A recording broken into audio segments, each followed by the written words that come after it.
অনেক দিন পরে একটা হাঁসের মাংসের রেসিপি নিয়ে আসছি। অনেক দিন ধরে ইউটিউবে ভিডিও দেই না। আসসালামু আলাইকুম, কেমন আছেন সবাই? আশা করি সবাই ভালো আছেন। তো হাঁসের মাংস অনেকে রান্না করলে বলে যে হাঁসের মাংস থেকে গন্ধ আসে, কিন্তু আমি যে হাঁস রান্না করলাম এই হাঁসে কিন্তু কোনো গন্ধ ছিল না। আর আমি এক্সট্রা কোনো মশলা এখানে দিই নেই, যা দিয়া মাংস রান্না করা হয় সেইভাবেই আমি সহজ করে রান্নাটা করব। তো এই তো দেখতে পাচ্ছেন, শুধু হাঁসটা যদি ভালো হয় তাহলে কিন্তু এই মাংস থেকে গন্ধ আসে না। হাঁসটা একটু বাড়তি নিতে হবে।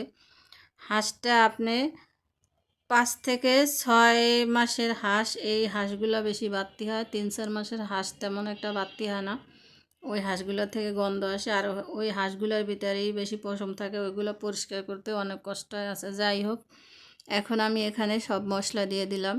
আমি মশলা আজকে সব একবারেও দিয়ে দিছি, আমি এত মাপামাপি করে মানে দেখাই নাই কাউকে।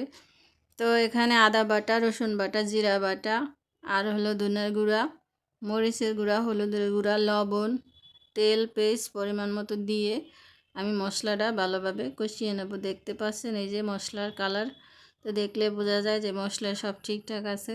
তো এখন মাংসটা আগে থেকে আমি কেটে ধুয়ে পরিষ্কার করে রাখছি, সেটা আমি দিয়ে দেব। দিয়ে আমি মাংসটা ভালোভাবে কষিয়ে নেব।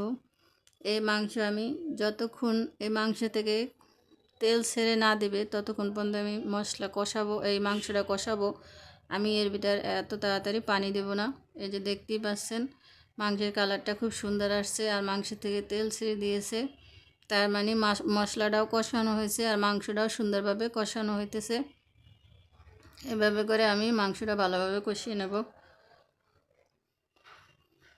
কষানো হয়ে গিয়েছে, এখন আমি এখানে মাংস সিদ্ধ হওয়ার মতো পানি দিয়ে দেব।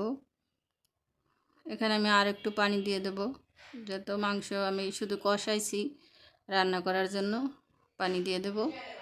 তো এখন আমি ঢাকনাটা দিয়ে এই যে আবারও মানে আমার মাংসটা প্রায় রেডি।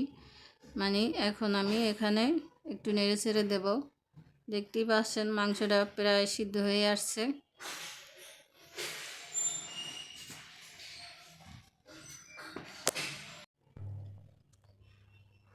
এখন আমি এখানে একটু বাজার জিরার গুঁড়া দিয়ে দেবো। তো এই বাজার জিরার গুঁড়াটা দিলে মাংস থেকে একটা ভালো সুন্দর স্মেল আসে। তো সুন্দরভাবে এখন আমি মশলাটা এই জিরার গুঁড়াটা দিয়ে একটু নেড়ে ছেড়ে আমি আমার প্রায় রান্না শেষ, মাংস হয়ে গিয়েছে। এখন এইটুক ঝোল আমি রেখে দেব। তো এই তো দেখতে পাচ্ছেন অসাধারণ একটা হাঁসের মাংস।